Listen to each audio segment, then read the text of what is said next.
MZ세대 힐링 10강 -상 내 안에 나와 만나는 시간 송인섭. 마음속 깊은 곳에 진짜 나를 찾다. 꿈 발견을 위한 내 마음의 집 청소. 작은 키 때문에 자신감을 잃다. H군은 키가 작은 것에 항상 열등감을 갖고 있었다.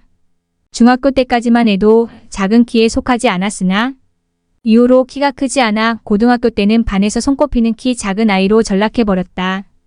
이후로 H군은 점점 더 키에 대한 콤플렉스를 느끼기 시작했으며 친구들과 키가 비교되는 상황이 오면 발꿈치를 살짝 들어 조금이라도 커 보이려 할 정도로 열등감이 심해져 갔다.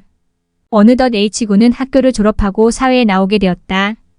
친구들은 하나 둘 여자친구를 사귀기 시작하는데 H군은 여자친구를 사귀기는커녕 여자 근처에도 갈 수가 없었다.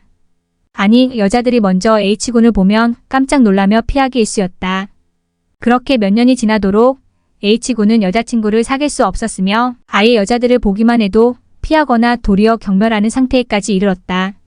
친구들과 식당에 가도 주변에 여자들이 있으면 슬슬 피했으며 공공장소에서 여자들을 보면 바짝 긴장하며 귀를 기울이기도 했다. 혹시 여자들이 자신을 욕하고 있지는 않을까 하는 두려움 때문이었다. 이런 H군이었지만 그래도 친구들처럼 여자친구를 사귀어보고 싶은 꿈마저 없는 것은 아니었다.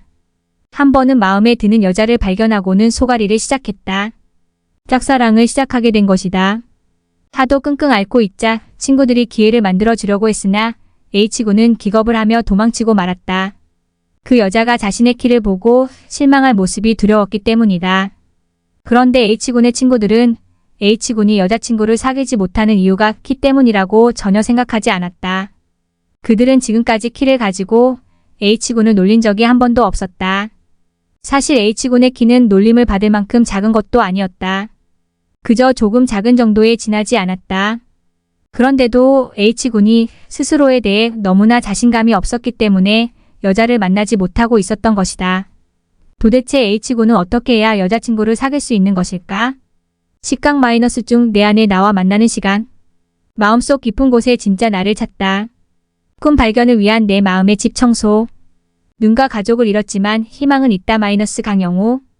그때까지만 해도 그는 꿈에 부푼 평범한 소년에 불과했다.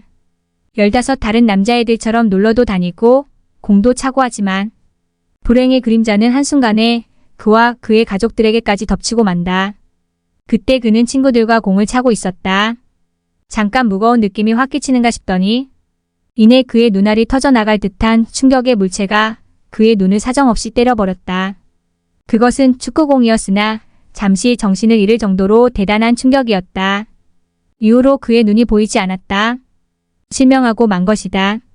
이 사실을 안 그의 어머니는 충격으로 쓰러졌고 안타깝게도 다시는 일어나지 못했다. 비극은 여기에 그치지 않았다.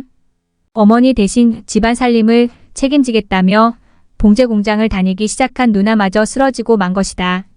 결국 누나마저 저 세상으로 떠나고 홀로 남게 된 그는 그야말로 절망의 나락으로 떨어졌다. 아무것도 보이지 않는 깜깜한 눈에는 세상을 살아갈 한 점만큼의 희망도 보이지 않았다. 마침내 스스로 엄마와 누나의 길을 뒤따르려던 그의 손을 누군가 잡아주었다. 고마운 봉사자들이었다. 그들은 그에게 점자 읽는 법을 가르쳐 주었다. 그는 잠시 죽음을 잊고 점자 공부에 매달렸다. 그리고 어느 날은 점자책을 읽다가 그는 가슴을 치는 구절을 읽게 되었다. 가지지 못한 한 가지에 불평하기보다 가진 10가지에 감사하라. 한 권의 책이 인생을 바꾼다는 말이 바로 그에게 그대로 적용되었다. 그는 다시 희망을 갖게 되었고 열심히 공부했다. 그랬더니 놀랍게도 유학까지 갈 수 있는 길이 열렸다. 그는 미국에서 그야말로 열심히 공부한 끝에 철학 박사학위를 받아내는 데 성공한다. 그는 우리나라 최초로 시각장애인 박사가 된 것이다. 그의 행진은 여기에 그치지 않았다. 미국 정부로부터 능력을 인정받아 백악관 국가장애위원회 정책 차관보에까지 올랐었다. 이 같은 인생극장의 주인공은 바로 강영우 박사이다. 10강 내 안에 나와 만나는 시간. 마음속 깊은 곳에 진짜 나를 찾다. 꿈 발견을 위한 내 마음의 집 청소자. 자존감이 없으면 꿈도 찾을 수 없다. 이래서 H군의 사연을 통해 우리는 현대인의 슬픈 자화상을 이야기하지 않을 수 없다. 현대사회에서는 누가 뭐라 해도 외모 지상주의가 판을 치고 있고 H군은 그로 인한 하나의 피해자이기 때문이다. 정상인으로 태어났다 하더라도 못생겼다면, 키가 작다면, 뚱뚱하다면 그는 우리 사회에서 루저와 다름없는 취급을 받는다. 학창시절에는 친구들의 놀림감이 되며 사회에 나와서는 취업에 있어서도 차별 대우를 받기 일쑤다. 그런 면에서 이들의 약점은 그들의 삶에 있어 단순한 불편거리가 아닌 하나의 장애로 작용한다고도 볼 수 있다. 그런데 조금 더 나아가 생각해보면 우리 사회에서 하나 이상의 장애를 앓고 있지 않다고 할 수 있는 사람이 얼마나 될까? 못생긴 것이, 키가 작은 것이, 뚱뚱한 것이 살아가는데 장애가 되는 것처럼 외형적인 장애뿐만 아니라 대부분의 사람들은 내면적인 장애까지 앓고 있다. 열등감, 소심함으로 남 앞에 나서지 못하는 사람, 쉽게 참지 못하고 자기도 모르게 분노를 터뜨려 주변에 피해를 주는 사람, 늘 불안과 두려움으로 살아가는 사람 등 마음의 장애까지 앓고 있는 사람들이 우리 주변에는 수도 없이 깔려 있다. 진짜 꿈으로 이끄는 내 마음의 집 청소. 스스로를 장애 속으로 오가매는 사람들의 경우 끊임없이 자신의 행동에 불만을 품고 스스로를 자책한다. 이것이 지나쳐 견디기 힘들 경우 음식과 술과 약으로 자기 몸을 혹사시키기도 한다.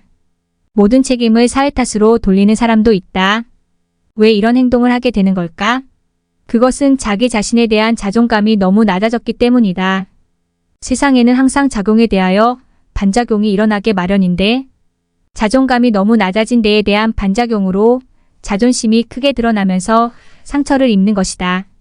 그래서 자신을 학대하게 되고 때로는 주변 사람들에게까지 피해를 주는 우를 범하게 된다. 이런 사람들은 심한 열등감에 사로잡혀 조금만 일이 안 되는 것 같아도 실패한 것이라고 단정짓기 일쑤며 쉽사리 새로운 일을 시도하지 않으려 한다. 이래서는 정상적인 사회인으로 살아가기조차 어려워진다. 하지만 이런 사람이라 하더라도 이에 강영욱 박사 이야기에서 힘을 얻을 수 있다. 세상에 그보다 심한 열등감과 좌절을 겪은 사람이 있을까? 그는 두 눈이 먼 것도 부족해 사랑하는 가족까지 모두 잃고 말았다. 그래서 한때는 세상을 포기하려고까지 했다. 하지만 그는 보통의 좌절한 사람들이 걷는 길을 걷지 않고 완전히 반대의 길로 걸어갔다. 도대체 그 비결이 무엇이었을까? 그것은 에피소드에서도 나왔듯이 가지지 못한 한 가지에 불평하기보다 가진 10가지에 감사하라. 는 한 구절이었다. 그는 이 한 구절을 통하여 비로소 절망과 열등감에서 희망과 자존감으로 돌아설 수 있었던 것이다. 비록 두 눈과 가족이 없는 절망적 상황이었지만 자신을 사랑할 수 있었던 것이다. 사람은 자기애가 있을 때 자신에게 닥쳐오는 수많은 난관, 이를테면 열등감, 절망 등과 같은 것도 도리어 승화시킬 수 있는 법이다. 그래서 강영욱 박사도 절망적 상황을 이겨낼 수 있었던 것이다. 그렇다면 어떻게 해야 자기 자신을 존중할 수 있을까? 그것은 지금까지 우리가 문제라고 생각해왔던 것에 대한 인식을 바꾸는 데부터 시작한다. 작은 봉오리가 맺힌 장미를 보자. 활짝 피어서 마지막 꽃잎이 떨어질 때까지. 장미는 끊임없이 변화하면서도 항상 아름답고 완벽하지 않던가? 우리도 마찬가지다. 우리도 장미처럼 끊임없이 변화하는 과정에서 아름답고 완벽할 수 있다. 아니, 인간은 장미보다 훨씬 우월한 존재이므로 장미보다 더 훌륭한 아름다움을 피워낼 능력을 가지고 있다. 그런데 부정적인 생각에 가려진 내 마음이 나를 올가 붙들어 매고 있다면 나는 한 발자국도 앞으로 나아갈 수 없을 것이다. 내가 누구인지도 모르기에 내가 무엇을 좋아하는지 또 앞으로 무엇을 해야 하는지조차도 발견할 수 없는 나의 모습을 한번 상상해보라. 만약 가장 빛나야 할 청춘의 시기에 이런 상황에 빠져 있다면 이것보다 슬픈 일이 또 어디 있겠는가? 진짜 꿈으로 이끄는 내 마음의 집 청소하기. 나는 이 시대의 청춘들이 내가 있는 나를 발견하고 그래서 자신의 꿈을 발견하고 멋진 삶을 이뤄내길 진심으로 바란다. 그러기 위해 가장 먼저 내 자존감을 떨어뜨리는 모순을 찾고 진짜 나를 찾는 것이 중요하다고 생각한다. 그래야 비로소 내가 뭘 좋아하고 뭘 잘하는지도 제대로 발견할 수 있는 법이다. 하지만 지금의 상태로는 자기 자신의 모순을 아는 것조차 힘든 상황이다. 따라서 지금 당장 해야 할 일은 지금까지 부정적 생각으로 잔뜩 쌓아두었던 내 마음을 청소하고 새로운 생각, 새로운 마음으로 바꾸는 것이다. 나는 이 과정을 내 마음의 집 청소하기라 부르며 내 마음의 집 청소하기는 다음의 과정으로 진행할 수 있다. 자, 지금부터 내 마음의 집 청소하기를 시작해보자. 어떤 사람들은 청소하는 과정이 자신의 치부를 드러내는 과정이라 이를 매우 고통스럽게 여길 수도 있는데 하지만 이런 청소의 과정 없이 깨끗함을 기대할 수는 없다. 그러니 용기를 가지고 청소를 진행해보자. 먼저 청소를 잘하기 위해서는 현재 내 마음이 어떤 상황에 놓여 있는지 살펴야 할 것이다. 하루 나를 잡아 방을 아주 깨끗이 청소하려 할 때 사람들은 집안의 더러운 부분을 샅샅이 살펴본다. 평소에 아끼던 물건도 살펴보고 먼지도 털어주고 더러운 부분은 새 것처럼 광도 낸다. 또 끝손질이 필요하거나 수선할 것이 있는 것은 그렇게 하고 다시 쓰지 않을 것은 따로 보관하고 낡은 잡지나 신문, 종이들은 휴지통에 밀어넣는다. 마음의 집을 청소하는 것도 마찬가지다. 그동안 내 마음을 더럽혔던 모든 요소들을 떠올려 보아라. 열등감, 부정적 생각, 자기학대 등 무엇보다 이런 쓰레기들에 잔뜩 껴있는 먼지가 바로 자기를 미워하는 생각이다. 이제 이런 것들은 망설이지 말고 식사 후에 음식 찌꺼기를 쓰레기통에 버리는 것처럼 모두 버려라. 사실 이것들이야말로 쓰레기처럼 내 마음의 집을 더럽혔던 주범이요. 그동안 내 삶을 파괴해왔던 존벌레들이다. 이것들을 버리지 않는 한 나는 절대 행복하게 살아갈 수 없다. 그렇다면 이것들을 어떻게 버릴 수 있을까? 먼저 큰 종이 위에 당신의 부모가 당신에게 잘못했다고 지적했던 말을 떠올려 적어보라. 이때 가능한 한 많은 기억을 떠올릴 수 있도록 충분한 시간을 가지는 것이 중요하다. 때로는 30분이나 그 이상의 시간이 필요할 수도 있다. 당신의 부모가 돈과 관련한 부정적인 말을 당신에게 쏟은 적이 있던가? 당신의 신체에 관해 부정적인 말을 쏟은 적이 있던가? 아니면 당신의 마음에 비수를 꽂는 말을 쏟은 적이 있던가? 이런 요소 하나하나를 모두 끄집어내어 적어보라. 그리고 이 말들에 대한 자신의 느낌이 어떤지, 그리고 자신이 왜 이런 말을 들어야 했는지 조용히 생각해보라. 다음으로 다시 새 종이를 사용하여 어린 시절에 다른 사람으로부터 마이너스 예를 들면 친척으로부터, 선생님으로부터, 친구로부터, 당신이 다녔던 학원이나 교회로부터 마이너스 들었던 부정적인 말을 떠올려 모두 적어보라. 똑같이 이 말들에 대하여 어떤 느낌이 드는지 느껴보라. 놀랍게도 당신은 종이에 적힌 모든 목록들이 당신으로 하여금 나는 쓸모가 없다라고 생각하도록 만든 믿음들임을 깨달을 수 있을 것이다. 그리고 바로 이 믿음들이야말로 깨끗이 청소하여 당신의 의식 속에서 사라지도록 만들어야 할 생각들이란 것을 깨달을 수 있을 것이다. 내 마음의 방이 더러워진 이유. 당신은 왜 이런 부정적인 생각들을 담고 살아왔을까? 그것은 당신이 들었던 모든 부정적인 말들의 원인이 바로 부모 탓, 다른 사람들 탓이라고 생각했던 데 근본 원인이 있다고 할 수 있다. 당신은 당신에게 부정적 말을 던졌던 부모 역시 당신과 비슷한 아픔과 상처를 안고 살아온 존재였다는 생각을 해본 적이 있는가? 부모의 어린 시절, 특히 10살 이전의 시기에 대해 당신은 얼마나 많이 알고 있는가? 지금이라도 가능하다면 부모님께 여쭈어 보라. 알고 나면 당신의 부모가 당신에게 왜 그렇게 했는지 더 쉽게 이해되기 시작할 것이다. 혹 부모의 어린 시절을 알아내기 힘들다면 어린 시절에 어떤 경험을 했기에 지금과 같은 모습이 되었을까를 추측해보라. 이런 추측만으로도 당신은 어느 정도 부모를 이해할 수 있게 될 것이다. 왜 이런 어려운 일을 강요해요? 라고 반문할지도 모르지만 이런 과정을 거쳐야 당신은 비로소 자신의 모순을 알게 되고 나아가 내가 누구인지 알 수 있게 된다. 당신의 부모도 그 모순을 깨닫지 못해 당신에게 자신의 모순을 전가했던 것이며 당신의 상처는 그 모순을 해결하지 못한 채 그대로 답습함으로 나타난 결과이다. 만약 당신이 이 상처를 청소하고 싶다면 이제 잘못에 대한 개념을 바꿔야 한다. 지금까지 당신은 자신이 입은 상처의 모든 책임을 부모에게 전가하여 왔다. 그래서 상처는 해결될 줄 모르고 더욱 깊어져 지금까지의 당신 삶에까지 영향을 미쳐 당신의 불행을 자초해왔던 것이다. 하지만 당신 역시 모순이 있었기에 이런 상처를 입게 되었음을 생각해보라. 일이 이렇게 된 데에는 부모 탓만이 아니라 당신 탓도 어느 정도 작용했다는 것이다. 만약 이제 당신이 마음에서 청소해야 할 대상들이 남의 잘못만이 아니라 당신의 잘못으로 인해 생겨났다는 사실을 깨달을 수 있다면 이제 당신은 비로소 마음의 방을 청소할 수 있게 될 것이다. 그리고 마음의 방을 청소하는 순간 당신은 그동안 더러움에 가려 보이지 않았던 당신 자신의 모습을 보게 될 것이다. 가짜 나가 아닌 진짜 나의 모습. 당신이 진짜 자신을 보게 된다는 것은 놀라운 의미를 가진다. 이것은 그동안 남에 의해 만들어진 나가 아닌 주관적이며 스스로 존재하는 나의 발견인 것이다. 자신의 발견은 당신으로 하여금 이제 당신이 누구인지, 당신이 뭘 해야 하고 또 뭘 좋아하는지, 뭘 잘하는지 아는 데까지 나아갈 수 있게 한다. 즉, 비로소 진짜 꿈이 보이기 시작하는 것이다.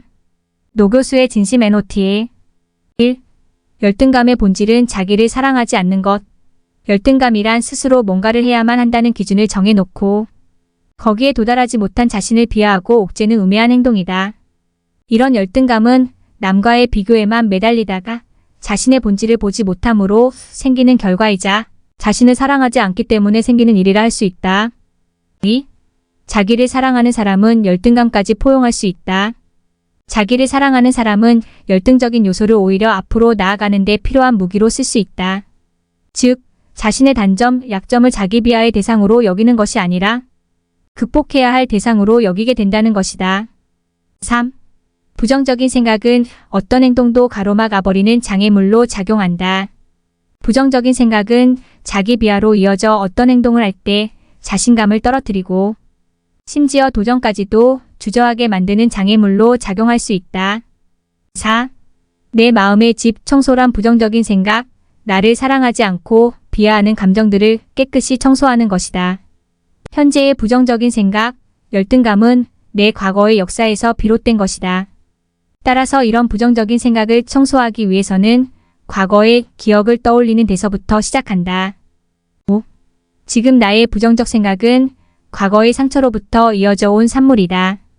어릴 적 부모나 친구, 선생님으로부터 들었던 부정적 말들이 오늘날 내 부정적 생각의 원인임을 깨달을 수 있다. 6. 내 상처의 원인이 모두 남 탓에게만 있는 것은 아니다. 대개 사람들은 나에게 상처를 준 사람에게 탓을 돌리려 하지만 그들의 입장에서 보면 나름의 이유가 있음을 알 수 있다. 나에게도 분명 문제가 있음을 깨달아야 한다. 7. 남을 용서하고 내 모순을 깨달을 때 비로소 내 마음의 방 청소가 시작된다. 남 탓이 아닌 내 모순을 깨달을 때 비로소 내 마음의 방이 청소되며 진짜 나가 보이기 시작한다. 이것은 남에게 보이는 나가 아닌 주관적 나로서의 내가 있는 나이다. 진짜 내가 하고 싶은 일이 내가 진정으로 나아가야 할 진로의 방향이다. 내가 있는 나를 발견한 청춘은 진로를 결정할 때 그저 남 따라가 아닌 진짜 내가 하고 싶은 진로를 선택하게 된다.